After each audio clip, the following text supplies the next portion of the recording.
परम मंगलमय परात्पर अखिलेश्वर अकारण करुणावरण वाले भक्त वंशा कल्पतरु तड़िद्युति विनंदक पीतांबरधारी श्री बालकृष्ण लाल की वांग्मयी प्रतिमूर्ति श्रीमद् भागवत महापुराण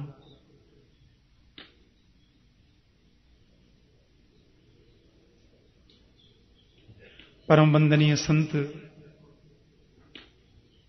स्वामी श्री विद्यानंद जी महाराज की पवित्र सन्निधि में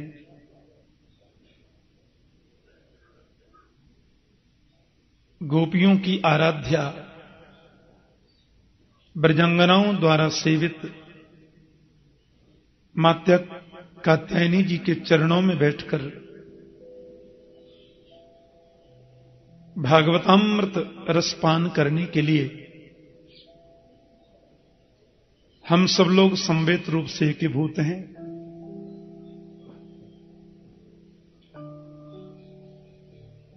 महात्म्य का वर्णन बड़े संक्षिप्त रूप में कहेंगे, क्योंकि वृंदावन में तो कथा होनी चाहिए। मेरे जीवन की 684वीं कथा मैं यहां कर रहा हूं। 683वीं कथा कल पूर्ण हुई।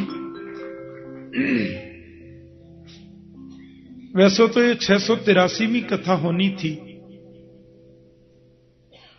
पर बीच में कथा और व्यस्तता में आ गई तो ये नंबर 84वां हो गया।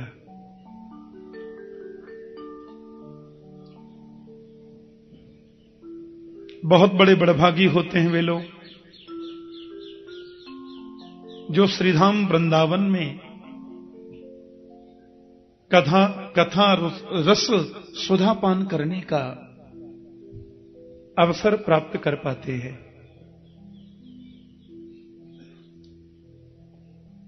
कथा तो हम लोग सब जगह करते ही हैं, देश में विदेश में हजारों लाखों लोग आनंद रस पीते ही हैं। लेकिन साल 2 साल में एक आध बार कथा जब मैं श्रीधाम वृंदावन में करता हूं तो मेरा भाव यह रहता है कि मैं यहां कथा ज्यादा कहूं और सब कम। और क्योंकि श्री श्री मां कात्यायनी के चरणों में बैठकर हम लोग कथा सुनेंगे और सुनाएंगे, इसलिए मेरा प्रयास होगा कि मैं यहां बिल्कुल विशुद्ध भागवत की कथा करूं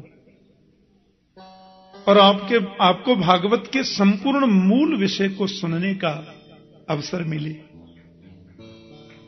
ऐसा मेरा प्रयास होगा। क्योंकि इस पवित्र स्थान पर जहां गोपियों ने मां की कृपा से गोविंद को पाया, इस स्थान पर विराजित होकर के कथा सुनने वाले तो धन्य हैं ही, जिनको कथा कहने का अवसर मिल रहा है उनकी कथा और वाणी दोनों ही धन्य हो जाती है। यह भूमि ऐसी है कि सच्चिदानंद रूपाय विश्वोत्पत्त्यादि हेतवे तापत्रय विनाशाय श्री कृष्णाय वयं नमः। बड़ी उपयोगी बातें हैं। सत्य, चित्त और आनंद जीवन का परम सार और परम लक्ष्य है। ये सच्चिदानंद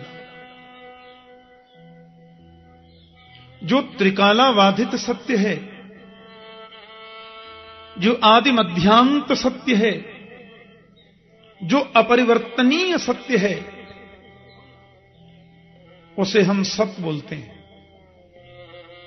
सत्यव्रतम सत्यपरम त्रिसत्यम सत्यस्य योनिम निहितम च सत्ये सत्यस्य सत्यम मृत सत्य नेत्रम सत्यात्मकम त्वाम शरणम प्रपन्नाः। जो सत्यव्रत है, त्रिसत्य है,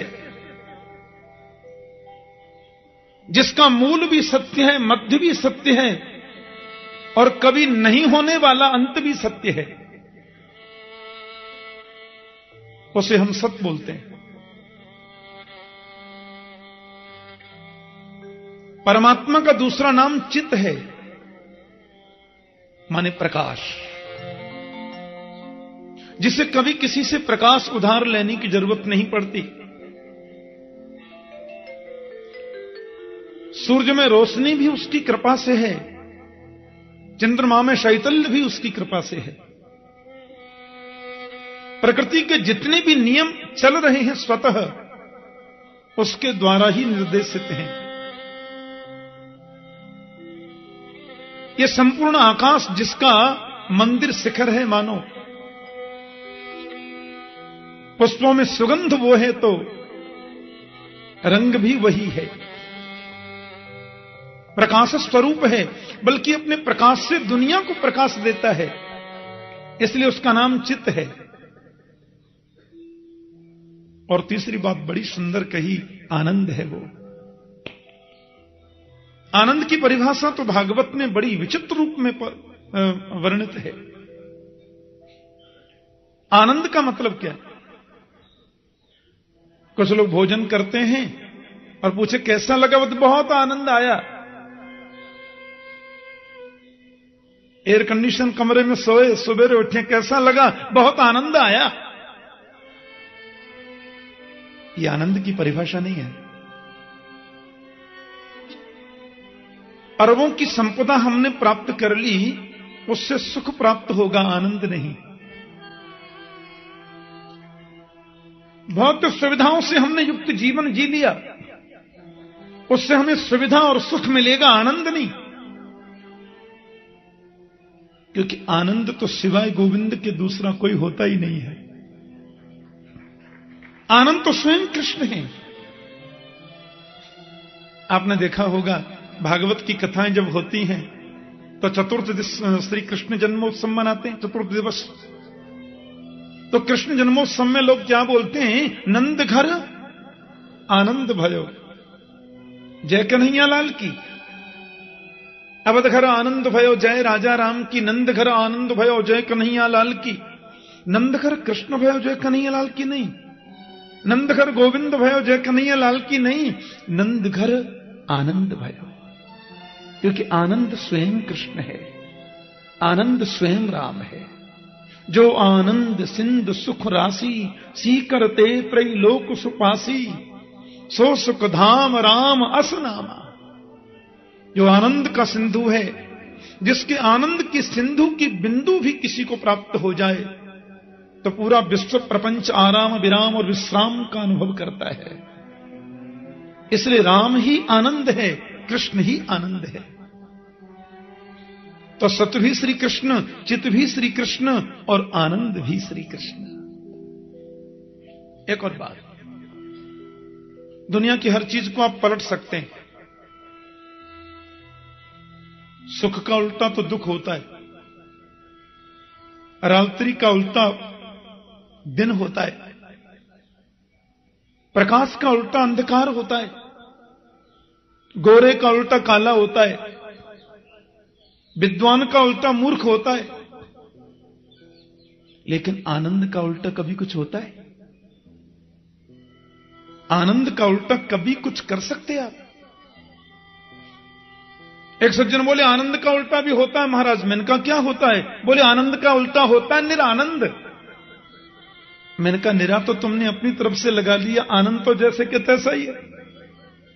और निरा तो हमने जोड़ दिया न जी, आनंद तो जैसे कि तैसा है।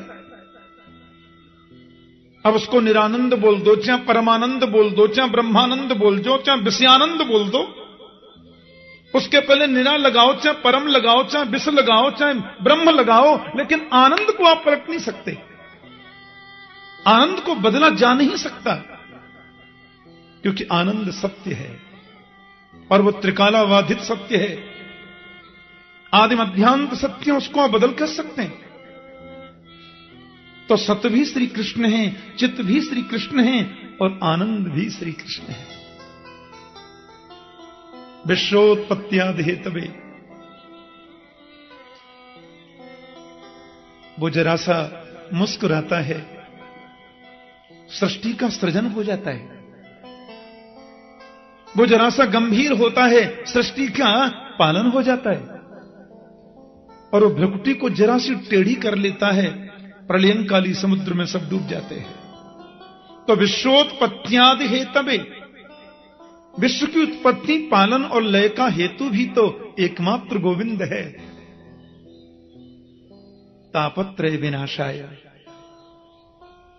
तीनों प्रकार के तापों को नष्ट करने की जिनके नाम में शक्ति है। तीनों ताप, आध्यात्मिक ताप हो, चाहे आदि दैविक ताप हो, चाहे आदि भौतिक ताप हो, कोई भी ताप गोविंद के नाम के सामने रुक तो नहीं पाता। तो तापत्रय विनाशाय, दैहिक दैविक भौतिक तापा, राम राज्य काहू नहीं व्यापा। गोविंद की सन्निधि, परमात्मा राम की सन्निधि तीनों तापों को विनष्ट करती है। तापत्रय विनाशाय। ऐसे श्री कृष्णाय वयम नुमः, श्री कृष्ण को हम प्रणाम करते हैं। वयम नुमः माने मैं नहीं या केवल एक नहीं, हम सब मिलकर उनको प्रणाम करते हैं। क्योंकि भागवत के प्रधान प्रतिपाद्य तो मेरे गोविंद है, श्री कृष्ण ही है ना। इसलिए महात्मा के प्रथम श्लोक में श्री कृष्ण को वंदन किया गया। भागवत के पूज्य आचार्य हैं भगवान शुकदेव स्वामी। यम प्रव्रजन्तमनुपेतमपेत कृत्यम, द्वैपायनो विरह कातराजुहाव, पुत्रेति तन्मयतया तरवोऽभिनेदु, हम सर्वभूतहृदयं मुनिमानतोऽस्मि। आहा, 12 वर्षों तक जिन्होंने मातृगर्भ में वास किया, जो जन्म से ही सन्यासी है। मुंडन तो तब कराना पड़ता है जहां केश आ जाए। संस्कारों की जरूरत तो वहां होती है जहां संस्कारों का अभाव है। जो त्रिगुणातीत है, सत्वगुण रजोगुण तमोगुण तीनों से परे है, वो जन्म सन्यासी है, जन्म से ही सन्यासी। 12 वर्षों तक मातृगर्भ में समाधिस्थ रह करके जिसने भागवत चिंतन किया और संन्यस्त गच्छन्तम, जन्म लेते ही जो संन्यास लेकर वन की ओर प्रस्थान कर रहा है, 16 वर्ष की जिसकी अवस्था, जन्म के तुरंत बाद जो 16 वर्षीय प्रतीत हो रहे हैं, श्याम वर्ण की जिनकी दिव्यांग कांति है, बड़ा अद्भुत जिनका आभा मंडल है, लंबी भुजाएं हैं, चौड़ा दिव्य वक्षस्थल है, जो दिगंबर हैं, दिगंबरम वक्त्र विकीर्ण केशम। भगवान शुकाचार्य आगे आगे जा रहे हैं और महर्षि वेदव्यास जिनको लौटाने का सतत प्रयास कर रहे हैं।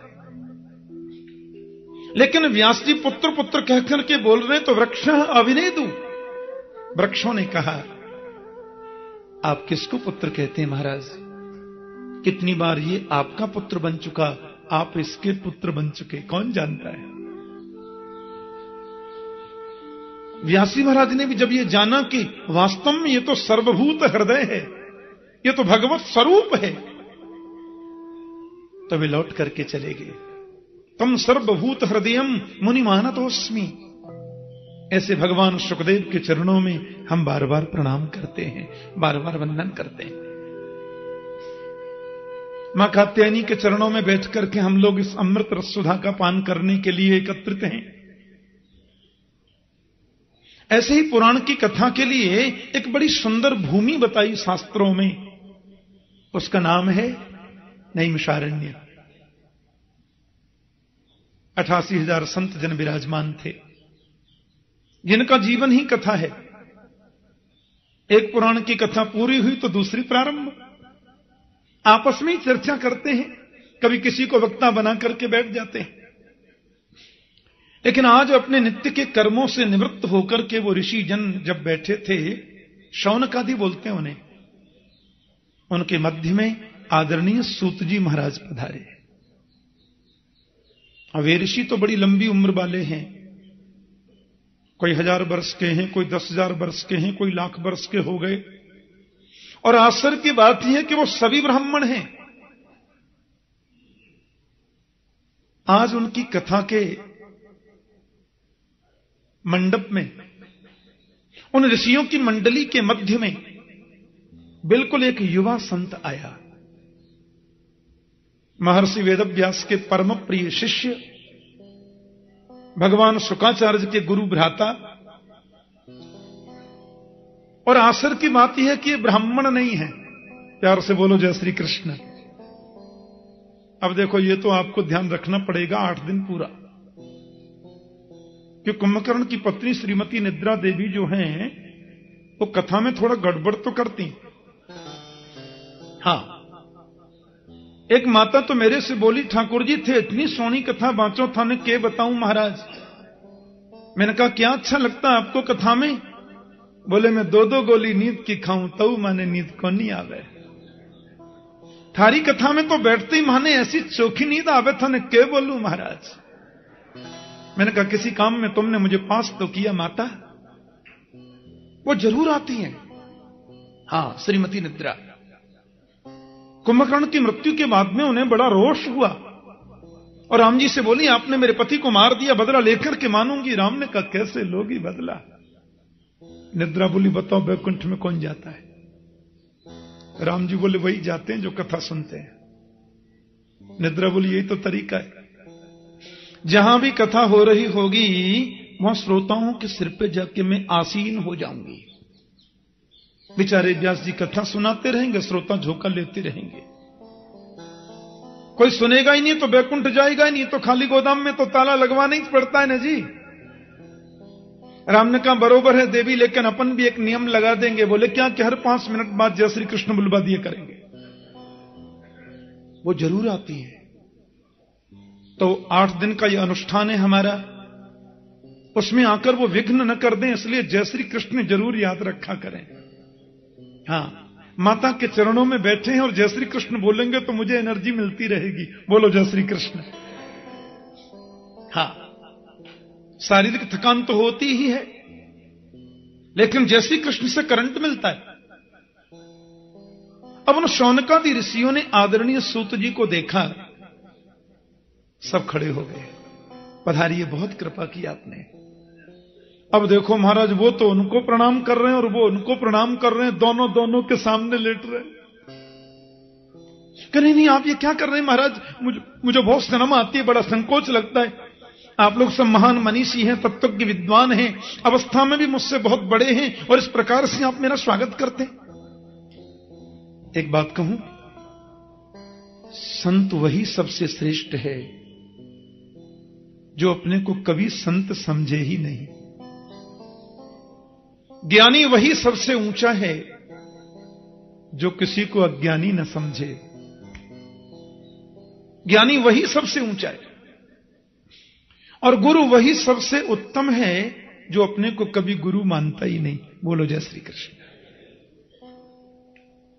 धनवृद्धा बलवृद्धा आयुवृद्धास्तथैव च ते सर्वे ज्ञानवृद्धस्य किंकराः शिष्य किंकरा।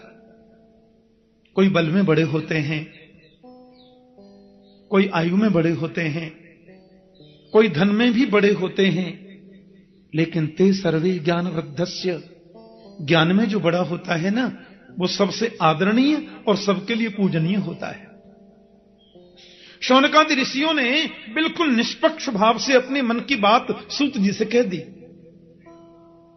कि अज्ञान अध्वांत विध्वंस कोटि सूर्य समप्रभ सूताख्या ही कथा सारम मम कर्ण रसायनम। मानव के जीवन में जो अज्ञान रूपी अंधकार बैठा है, उस अज्ञान अंधकार को दूर करने के लिए सूत जी आप करोड़ों सूरजों के समान हैं, कोट सूर्य समप्रभ। इसलिए आज आपसे विनम्र निवेदन है, ऐसी कोई कथा हमें बताओ जो कानों के द्वारा अमृत रस का काम करे। मम कर्ण रसायनम।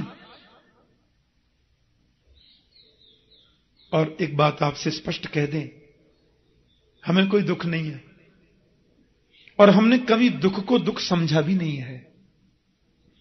और कदाचित दुख आवे भी तो सूत जी दुख और सुख तो मन की मान्यता है। जिसको हमने मान लिया वो सुख है और जिसको मान लिया वही दुख है। वास्तव में तो सुख भी कुछ नहीं होता और दुख भी कुछ नहीं होता। लेकिन जब संसार के लोगों की ओर हम नजर डालते हैं तो देखते हैं वो दुख को ही सुख मान करके बैठे हैं और वे दुख को दुख मानकर उसमें ज्यादा दुखी हो रहे हैं, क्योंकि मान्यता ही दुख को और ज्यादा जन्म देती है। इसलिए हम ऐसी कथा सुनना चाहते हैं जो कथा सुने हम और दुख दूर हो जाए संसार के लोगों का। ऐसी कथा हमें बताओ कि श्रेयसाम यद भवे श्रेयः पावनानां च पावनम् कृष्ण प्राप्तिकरं सस्वत साधनम तद बदादुना। श्रेष्ठ में भी जो परम श्रेष्ठ है, पवित्रों को भी जो परम पवित्र बनाता है, और ऐसी कथा जो गोविंद से मिलाने वाली है।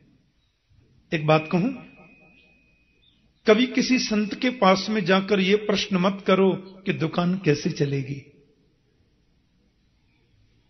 किसी भी महापुरुष के पास में जाकर के यह प्रश्न मत करो कि फैक्ट्री में बरकत कैसे होगी। किसी महापुरुष के पास में जाकर यह क्वेश्चन मत करो कि घर में पोता होगा कि नहीं। संतों के पास जाकर तो एक ही प्रश्न करो, गोविंद मिलेगा कि नहीं, कन्हैया की प्राप्ति होगी कि नहीं। और यह प्रश्न आपने किया है तो सर्वोत्तम प्रश्न है, इससे ऊंचा कोई प्रश्न नहीं होता। और ध्यान देना, दुख भी मिलेगा हमारे कर्मों से, सुख भी मिलेगा हमारे कर्म से, लेकिन भगवत शरणागति गोविंद की प्राप्ति तो संत कृपा से ही संभव है। इसलिए दुख और सुख तो हमें मिलने वाले हैं। ना भुक्तम क्षीयते कर्म जन्म कोटि शतैरपि अवश्यम एव भुक्तव्यम कतम कर्म शुभाशुभम। जैसा कर्म अपन करते हैं वैसा फल मिलने वाला है, और बोया पेड़ बबूल का तो आम कहां से होए, संभव ही नहीं है। लेकिन संत कृपा कर दें तो भगवत शरणागति प्रदान कर सकते हैं। संत कृपा कर दें तो गोविंद को आपको प्रदान कर सकते हैं।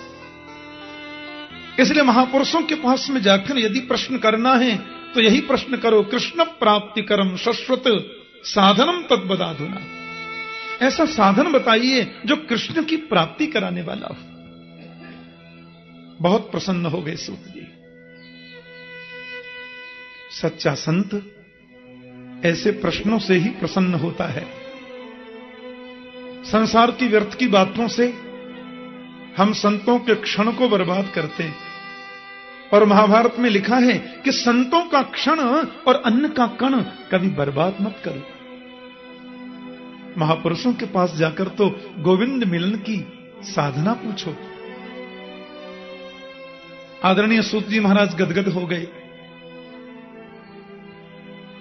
कालव्याल मुखग्रास त्रास निर्नाश हेतवे श्रीमद्भागवतम शास्त्रम कलौ क्षीरेण भासितम। ये कालरूपी जो ब्याल है, ब्याल बोलते हैं सर्प को। असल में हमारा जीवन क्या है? एक बहुत बड़ा अजगर सांप है और अपना मुंह खोल करके पड़ा हुआ है। अब मैं उस अजगर सर्प के मुंह के अंदर बैठा हूं, तो मेरा जीवन सुरक्षित कब तक है? जब तक वो सर्प अपना मुख बंद ना कर ले। उसने मुख बंद किया, यहां राम नाम सत्य हो गई। एक पल भी जिस मानव के जीवन का भरोसा नहीं है, उसको भी शीघ्र गोविंद से मिलाने की सामर्थ्य किसी में है तो केवल भागवत की कथा में ऋषियों। देवताओं को भी इस कथामृत को पान करने का कभी कभी अवसर नहीं मिलता है। राजर्षि परीक्षित को भगवान सुखदेव कथा सुना रहे थे, सब लोग जानते हैं प्रसंग। अमृत सुधा को लेकर के देवता लोग आए, कलश सामने रखा और बोले परीक्षित को जो आप अमृत पिला रहे हैं कथामृत, वो हमें दे दीजिए, और इस भागवतामृत को परीक्षित को हमको दे दीजिए, और ये स्वर्ग का अमृत परीक्षित को प्रदान करें, तो सर्प भय से परीक्षित को मोक्ष मिलेगा और संसार भय से हमें मुक्ति मिलेगी। सुखदेव जी बोले कर तो देता, पर देवताओं ने जो भागवतामृत की तुलना स्वर्ग के अमृत से करी, ये मुझे प्रिय नहीं लगा। देखो तो स्वर्ग का अमृत है क्या? हमने यहां सकाम अनुष्ठान किया, बड़े यज्ञ किए, दान किए, धर्मशालाएं बनवाई, कुएं बनवाए,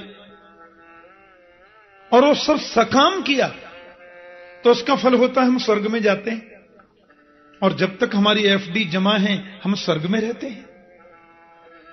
और तेतम भुक्त्वा स्वर्गलोकम विशालम क्षीणे पुण्ये मर्त्यलोकम विशंति, जैसे ही पुण्य क्षीण हुआ हम फिर मृत्युलोक में गिर जाते हैं।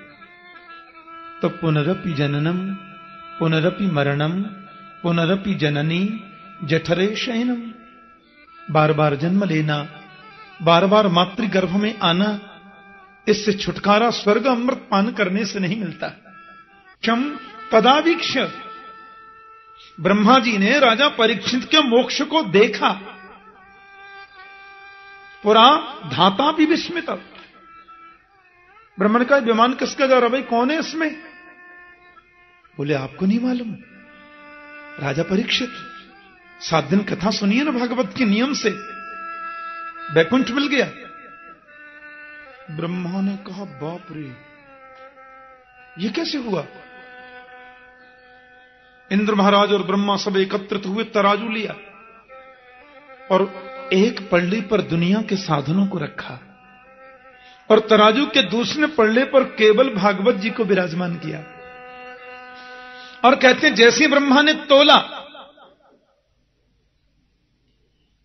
तो लघुन्यनानि जातानि गौरवेन इदम महत, अपनी गरिमा से भागवत का पढ़ना नीचे को चला गया, समस्त साधनों का पढ़ना ऊपर को है। क्या मतलब? वजन जिसमें होगा वो नीचे जाएगा। ब्रह्मा ने देवताओं से कहा अरे देवो, ये कोई पोथी नहीं है, ये कोई किताब नहीं है, ये ग्रंथ भी नहीं है, ये तो मेरे गोविंद हैं साक्षात। तेनेयम वांगमयी मूर्ति प्रत्यक्षा वर्तते हरे, ये तो हरि का वांगमय स्वरूप है साक्षात। दंडवत करी ब्रह्मा ने। देवताओं को आश्चर्य हुआ। वही कथा मैं आपसे कहूंगा, सूत जी करें। नारद जी ने ब्रह्मा जी से श्रवण किया था इसका सविधि, लेकिन सप्ताह श्रवण की विधि क्या है वो सनत कुमारों से सुनी थी। वो क्या है, एक बार नारद जी महाराज दौड़े दौड़े गए, तीव्र गति से जा रहे थे, कुछ चिंतित भी थे। बोलो जय श्री कृष्ण। और विशाला क्षेत्र में बद्रीनाथ धाम में पहुंचे तो सनत कुमारों ने पूछा क्या बात है? कथम ब्रह्मन दीन मुख कुतश्चिंता तुरो भवान, आपको देखने से तो रोने वाला भी हंस जाता है, क्योंकि आप तो आनंद मूर्ति हैं। यो यह श्रद्धस्स एव स, गीता में गोविंद कहते हैं, जिसके प्रति हम श्रद्धा करते हैं धीरे धीरे श्रद्धास्पद के गुण हमारे जीवन में आने लग जाते हैं।